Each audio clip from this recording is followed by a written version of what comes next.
छात्रों, मैं आर.एस. विजय आप सभी को अपने यूट्यूब चैनल में स्वागत करता हूं।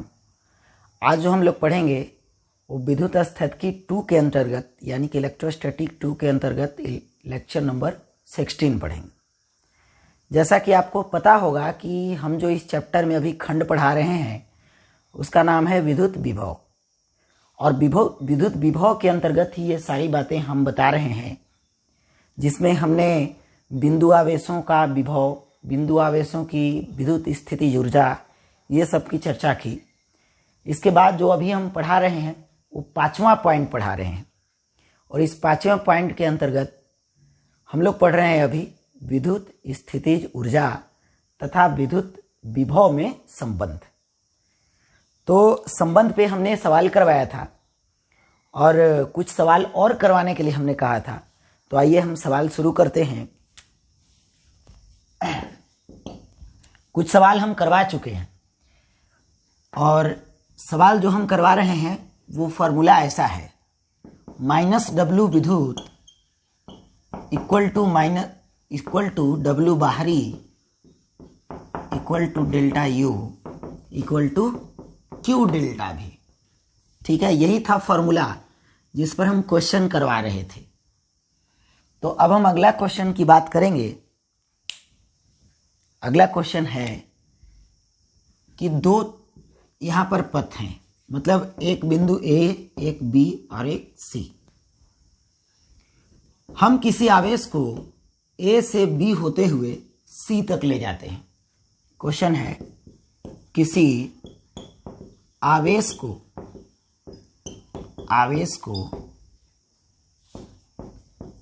A से B होते हुए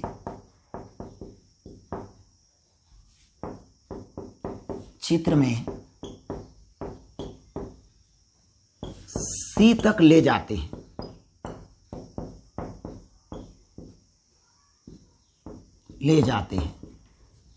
ठीक है, A से B जाने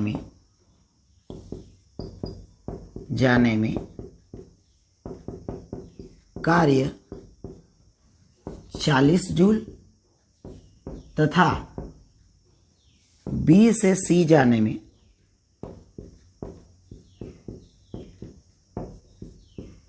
कार्य 30 जूल होता है। ठीक है, तो बताइए A से C जाने में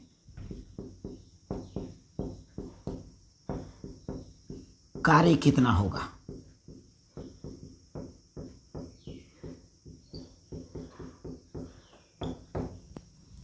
ठीक है, A से B ले गए तो 40 जूल कार्य हुआ। अब B से C ले गए तो 30 जूल कार्य हुआ। ठीक है, अब हम देखते हैं इसका सॉल्यूशन। आप चाहें तो यहां पर वीडियो रोक करके आप इस सवाल पे थोड़ा सोच सकते हैं, क्योंकि ये सवाल जो है इस फॉर्मूला से रिलेटेड नहीं है। ठीक है, मतलब ये फॉर्मूला पे नहीं बनेगा, ये बात तो पक्का है, क्योंकि यहाँ पर विभव वगैरह का कोई जानकारी है नहीं, स्थितिज ऊर्जा का कोई सूचना नहीं है, सिर्फ कार्य का सूचना है। तो अगर हम कार्य की सूचना की बात करें तो सिर्फ कार्य पे कैसे सवाल बनाएंगे।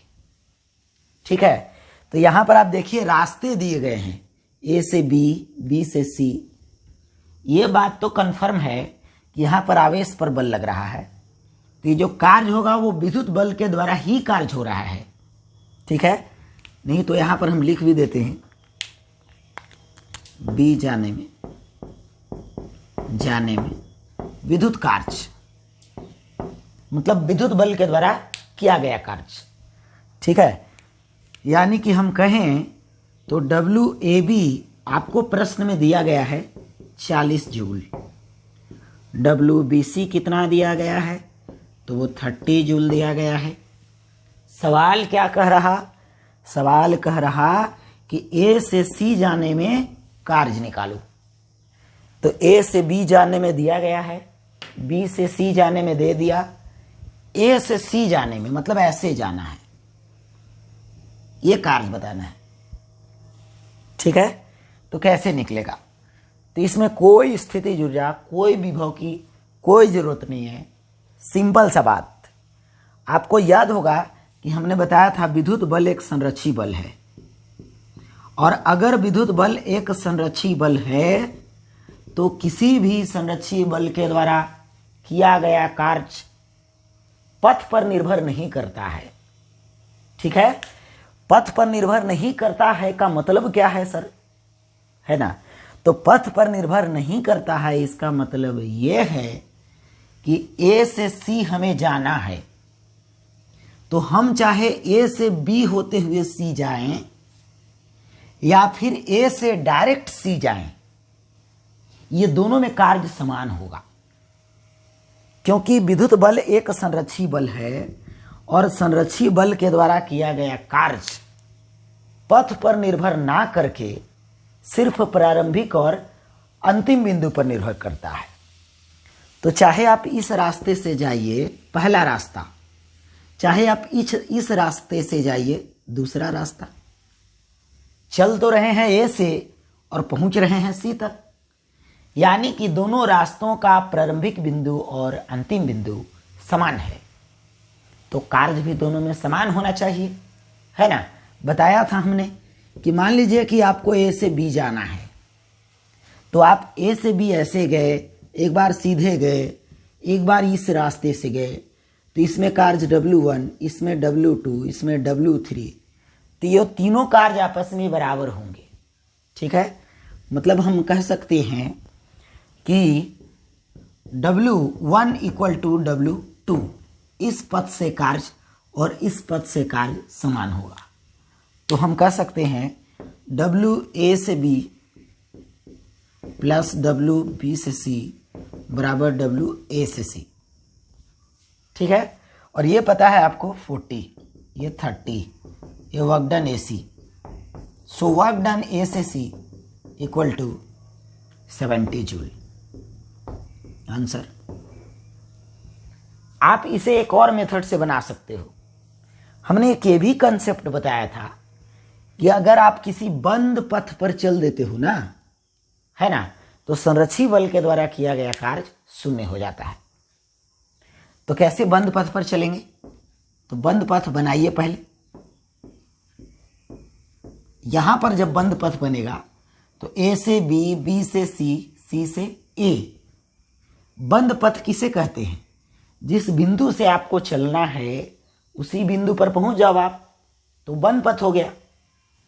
तो ए से बी से सी ऐसे।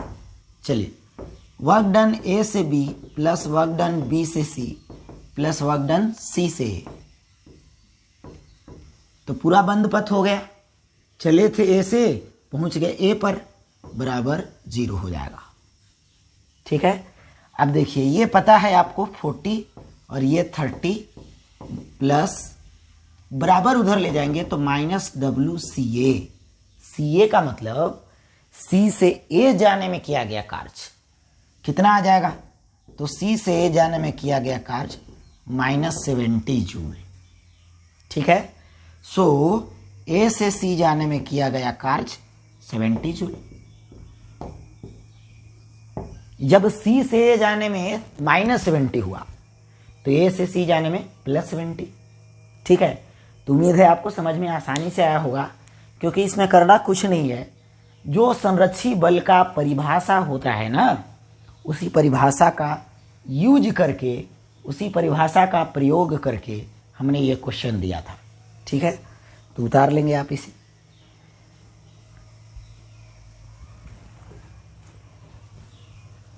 चलिए,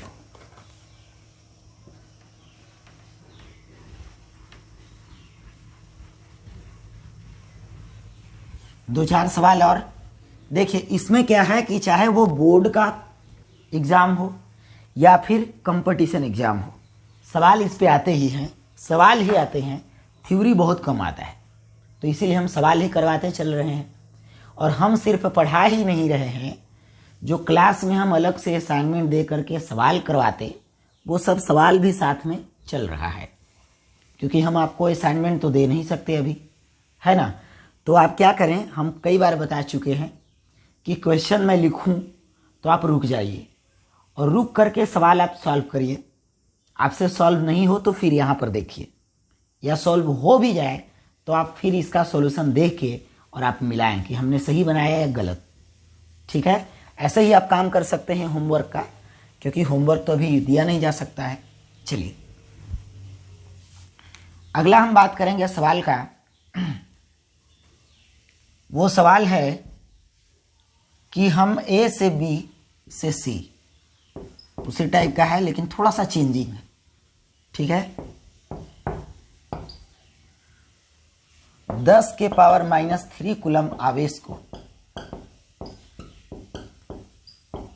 चित्र में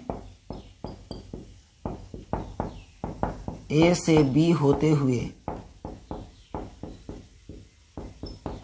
सी तक ले जाते हैं।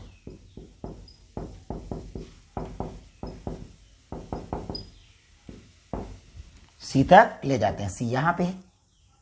ठीक है, और दिया है work done A B is equal to 60 milli joule.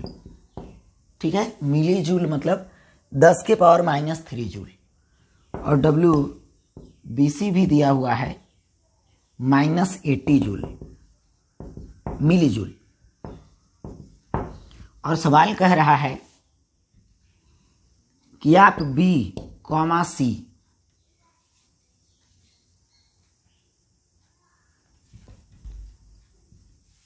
ए जो है और बी और सी, इसमें से ए का विभव दिया गया है -10 वोल्ट। ठीक है, मतलब एक और दिया हुआ है V A equal to -10 volt. सवाल क्या पूछ रहा है, V B comma V C ज्ञात करें। बढ़िया सवाल है, बहुत बढ़िया सवाल है। अब इस पर ध्यान देंगे। ठीक है, चाहे तो आप सवाल बना सकते हैं, क्योंकि आपको ये भी पता है कि हम कैसे आगे इसमें जाएंगे, और आपको ये भी पता है कि हम किस तरह से विभव दिया रहेगा तो कार्य को कैसे संबंधित करेंगे। ठीक है, चलिए हमें निकालना है बी का विभव और सी का विभव। सवाल में यहां से यहां आने का कार्य दिया है 60 मिली जूल, और यहां से यहां जाने का भी कार्य दिया है -80 मिली जूल। तो हम कार्य का फॉर्मूला लगाएंगे, क्योंकि देखिए बाबू, सबसे पहले ए का विभव दिया है, बी का पूछ रहा है, और आपको कार्य दिया हुआ है, तो हम फर्स्ट क्लास फॉर्मूला लगाएंगे। कार्य बाहरी बल द्वारा equal to Q into V B minus V A. ठीक है, अब डब्ल्यू का वैल्यू दिया हुआ है, कितना दिया हुआ है 60 मिली joule, 60 into 10 to the power -3, और क्यू का वैल्यू देखिए यहां पर 10 to the power -3। V B का वैल्यू पूछ रहा है, और वी ए का वैल्यू -10 वोल्ट है। ठीक है, तो ये कट जाएगा यहां से, यहां बचेगा V B plus 10 is equal to 60, इसीलिए V B equal to 60 minus 10 यानी कि 50। चलिए, आपको पता है कि दो बिंदुओं में किसी एक बिंदु का अगर विभव दिया रहे तो दूसरे बिंदु का विभव आप आसानी से निकाल सकते हो, जो कि आपको पीछे एक ऐसा क्वेश्चन बताया जा चुका है, ऐसा प्रश्न पीछे हम बता चुके हैं। अब आपको समझ में आ रहा होगा कि अब बी निकल गया और ए भी निकल गया, अब हमें सी का निकाल देना है। तो बी से सी चल दीजिए, क्योंकि बी से सी कार्य दिया हुआ है। ठीक है, तो बी से सी कार्य अगर दिया हुआ है तो क्या करेंगे, बी से सी चल देंगे, W equal to W B C. यहां पर चला हम ए से बी, यहां पर चलेंगे बी से C, V C minus V B. ठीक है, बी से सी जाने में कार्य है तो डब्ल्यू बी सी लिख दिए। बाहरी बल द्वारा होता है फाइनल माइनस इनिशियल, तो फाइनल है सी और इनिशियल है बी, है ना। तो ये कितना दिया हुआ है बाबू, -80 इंटू 10 टू द पावर -3, और क्यू 10 टू द पावर -3, और वी सी निकालना है, वी बी पता हो गया, देखिए 50 cancel out, -80 equal to VC minus 50, इधर आएगा तो VC equal to minus 80 plus 50, so VC equal to minus 30 volt. It is answer. ठीक है, तो ये हो गया अगला सवाल। चलिए इसे उतार लेंगे। फॉर्मूला हमारा यही है जिस पर हम चर्चा कर रहे हैं, जिस पर हम सवाल करवा रहे हैं।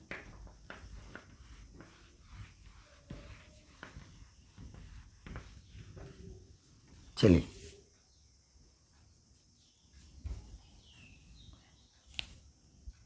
अगला सवाल है, देखिए किससे। हमारे पास दो फॉर्मूला है, एक है क्यू डेल्टा भी और एक डेल्टा यू भी है कार्य निकालने का फॉर्मूला। तो कार्य अगर आपको निकालना हो तो इस बात का ख्याल रहे कि सवाल में क्या इंफॉर्मेशन दिया गया है। अगर आपको विभव के बारे में सूचना है तो फिर आप क्यू डेल्टा भी लगाएंगे, है ना। और अगर आपको स्थितिज ऊर्जा के बारे में सूचना है तब ये वाला फॉर्मूला लगाएंगे। इसे आप सॉल्व करेंगे तो U2 माइनस U1 और इसे Q into V2 minus V1। ठीक है, तो ऐसे। चलिए हम बात करते हैं अगले सवाल की। तो इसमें कहता है कि दो आवेश हैं माइनस Q, 2Q। दोनों आवेश R दूरी पर रखे गए हैं, R दूरी पर रखे गए हैं। ठीक है,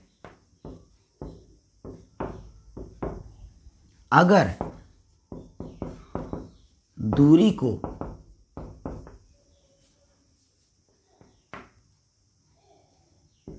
A में 2R, B में इन्फिनाइट कर दिया जाए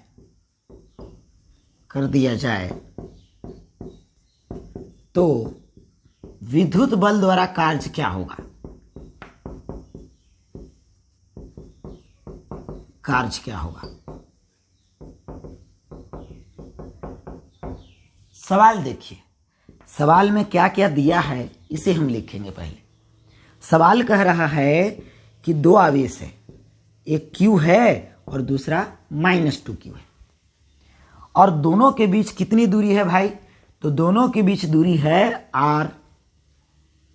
और कह रहा है ए नंबर क्वेश्चन में कि ये दूरी जो अभी फिलहाल प्रारंभिक अवस्था में अगर हम बात करें तो ये दूरी R है और अंतिम स्थिति में ये दूरी बढ़कर 2R हो जाता है।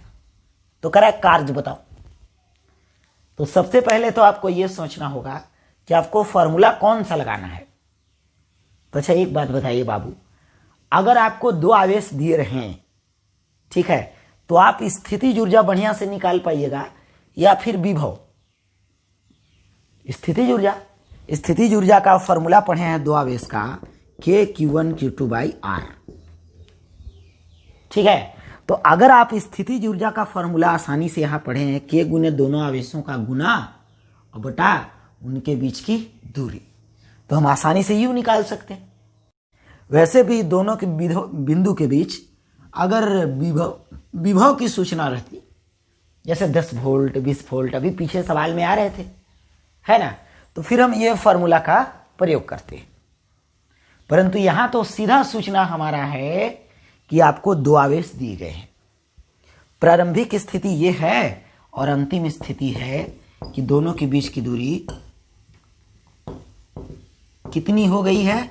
2R हो गई है, माइनस 2R दूरी हो गई। ठीक है, अब हमने क्यों अंतिम और प्रारंभिक स्थिति लिखा?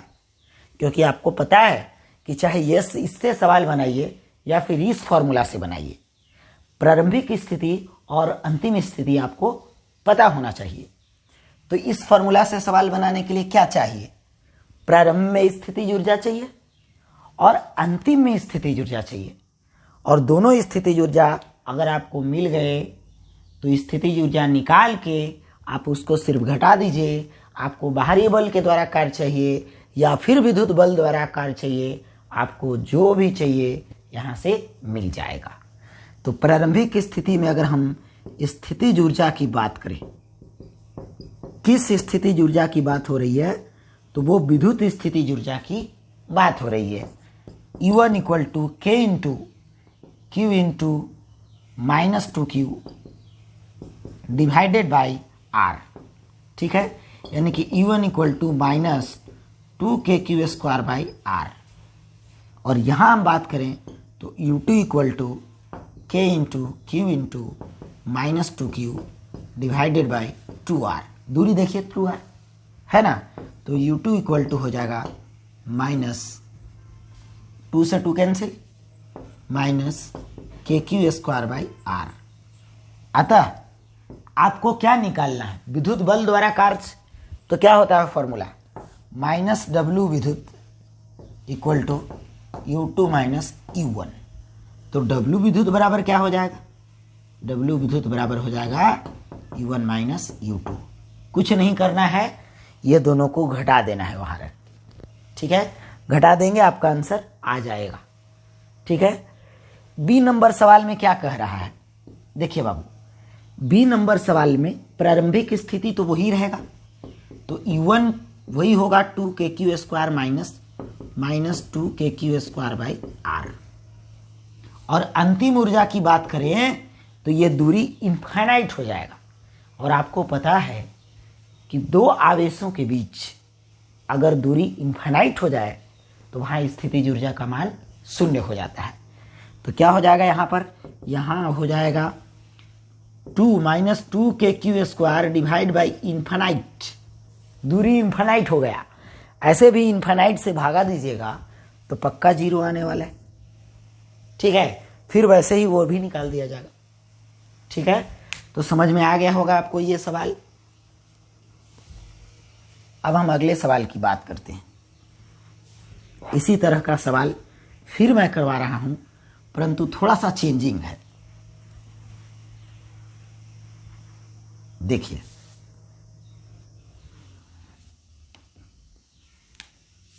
सवाल है कि 3 आवेश हैं, ठीक है। एक Q आवेश, Q आवेश, Q आवेश, और वो किसी समबाहु त्रिभुज के शीर्षों पर रख दिए गए, ठीक है। चित्र में दिए गए आवेश विकर्षण के कारण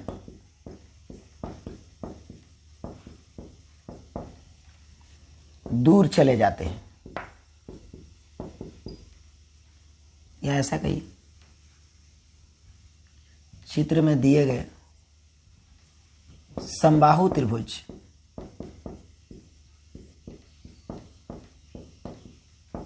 की भुजा अगर दुगनी हो जाए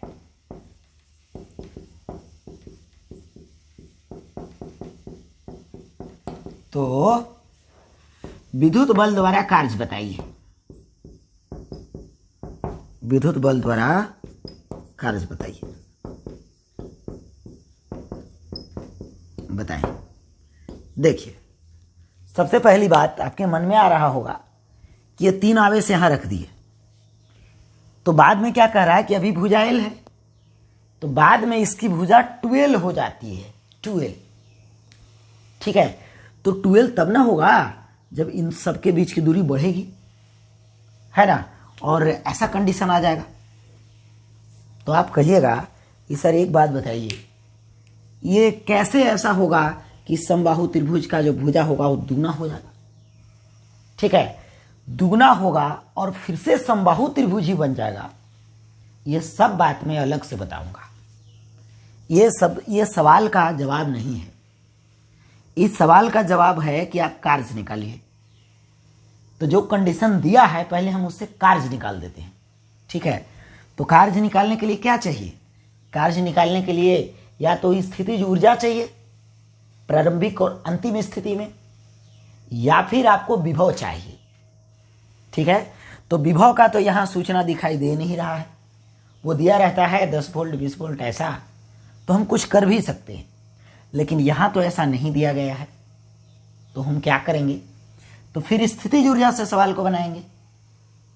और सवाल कह रहा है, आंसर हम यहां देख रहे हैं, देखिए कि प्रारंभ में ये आवेश जिस समबाहु त्रिभुज पर रखे गए हैं उनकी भुजा, उसकी भुजा L है। बाद में यानी कि फाइनल कंडीशन में ये बढ़ करके 2L हो जाता है। ठीक है, तो सबसे पहले आइए यहां पर हम स्थितिज ऊर्जा निकालते हैं। तो आपको याद होगा कि जब 2 से ज्यादा बिंदु आवेश हो जाते थे तब हम स्थितिज ऊर्जा कैसे निकालते थे। इसे हम कहते हैं निकाय की स्थितिज ऊर्जा। ठीक है, और इसमें पेयर लगा के सवाल बनाते थे, और ये सवाल हम पहले बना चुके हैं जब हम लेक्चर पढ़ा रहे थे निकाय की स्थितिज ऊर्जा, सिस्टम का पोटेंशियल एनर्जी। तो चलिए इसका नाम 1, इसको 2, इसको 3, और ये 21, 31, 32 ये पेयर लगा था। आप देख लेंगे पीछे वाले लेक्चर में ये बता दिया गया है। 2 1 का मतलब U1 इक्वल टू, यहां पर हमें पोटेंशियल एनर्जी निकालना है। तो 2 1 इसका मतलब K इंटू 2 1 का गुना, 2 1 का गुना Q square divide by L, plus 3 1 का गुना, 3 1 का गुना है ना, तो K Q square divide by L, दोनों के बीच की दूरी L। 3 2 दूरी L है, K Q square by L। Formula होता है कि आप पेयर लगाते जाओ, और 3 अगर आवेश हैं तो उनका पेयर ये होता है। पीछे लेक्चर में बढ़िया से डिस्कस किया गया है, आप देख लेंगे। तो K Q square by L plus K Q square by L plus K Q square by L हो जाएगा प्रारंभिक ऊर्जा 3 के क्यू स्क्वायर बाई एल। ठीक है, अच्छा इसी प्रकार यहां अगर हम बात करेंगे तो आवेश तो वही रहे हैं, सिर्फ यहां भुजा जहां एल था वहां 2L हो गया है। तो यहां अगर स्थितिज ऊर्जा की बात करेंगे तो सेम हो जाएगा, है ना। तो ये हो गया प्रारंभिक स्थितिज ऊर्जा और ये हो गया अंतिम स्थितिज ऊर्जा। U2 इक्वल टू के Q square divide by 2L। और करना क्या है, आपको करना है विद्युत बल द्वारा कार्य निकालना है। तो विद्युत बल द्वारा कार्य को हम क्या कहते हैं, W विद्युत बराबर U1 माइनस U2।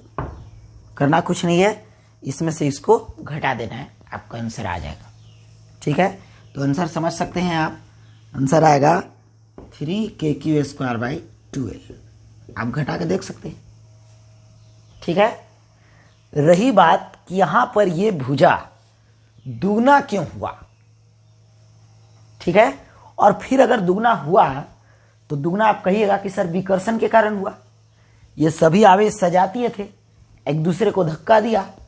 जब एक दूसरे को धक्का दिया, ठीक है, तो धक्का देने पर ऐसा क्या हुआ कि समबाहु त्रिभुज बना रह गया कि ये समबाहु त्रिभुज ही होगा, थोड़ा मोड़ा इधर उधर भी नहीं हुआ, है ना।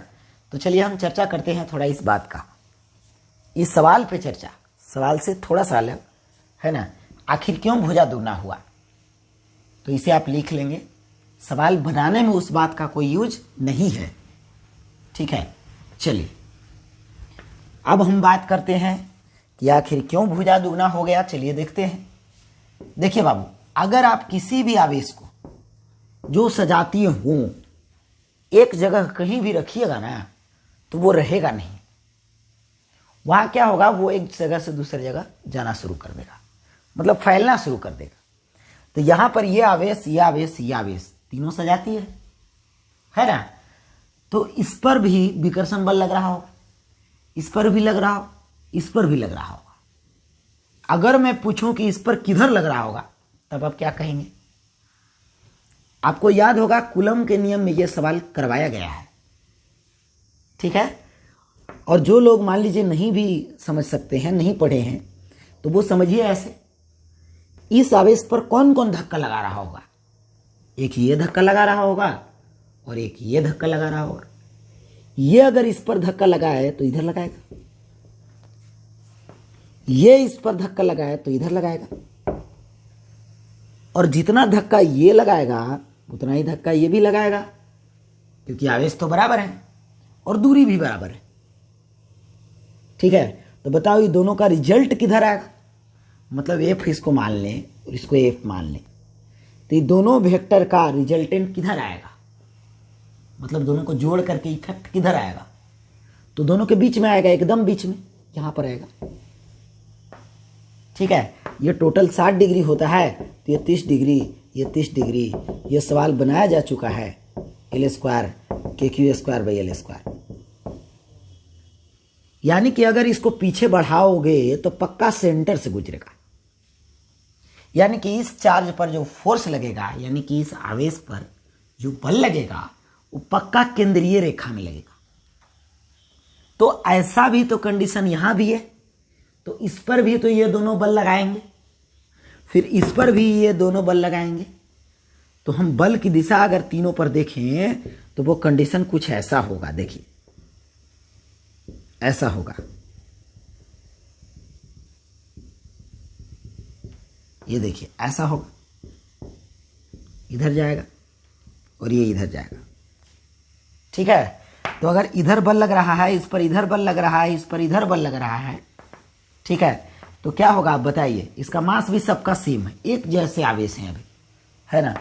तो जितना दूर ये भागेगा आगे, उतना ही दूर ये भी भागेगा, उतना ही दूर ये भी भागेगा। तो बताइए फिर से समबाहु त्रिभुज बनेगा या नहीं बनेगा? फर्स्ट क्लास समबाहु त्रिभुज बनेगा। तो इस बात को हम नोट में करके लिख देते हैं कि चूंकि सभी आवेशों पर बराबर और केंद्र की रेखा में बल लग रहे हैं और उनका द्रव्यमान समान है, ऐसा नहीं दिया हुआ, परंतु एक समान कहने का मतलब ऐसा ही होता है, उनका द्रव्यमान समान है, जिससे सभी बराबर दूरी तय करेंगे।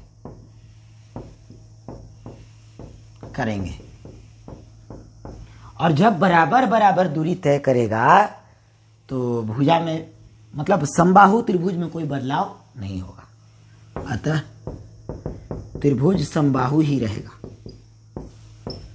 समबाहु ही रहेगा।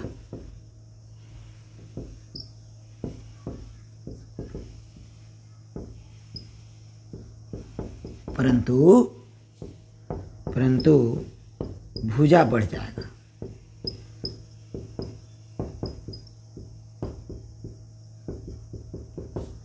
ठीक है, तो ये रहा आपका, किसी भी निकाय से अगर क्वेश्चन आए, ठीक है, तो आप किस प्रकार से बनाएंगे। तो निकाय का स्थितिज ऊर्जा आपको पता है, तो प्रारंभिक स्थितिज ऊर्जा और अंतिम स्थितिज ऊर्जा निकाल दीजिए, है ना, दोनों को घटा दीजिए, कार्य निकल गया। ठीक है, तो आज के लिए इतना ही। ठीक है, आगे हम बात करेंगे एफ और यू के बीच संबंध। जनरली जो अगला क्लास होगा एफ और यू संबंध होगा, मतलब बल और स्थिति ऊर्जा के बीच संबंध। ठीक है, तो हम चर्चा करेंगे अगले क्लास में। आज के लिए इतना ही, धन्यवाद।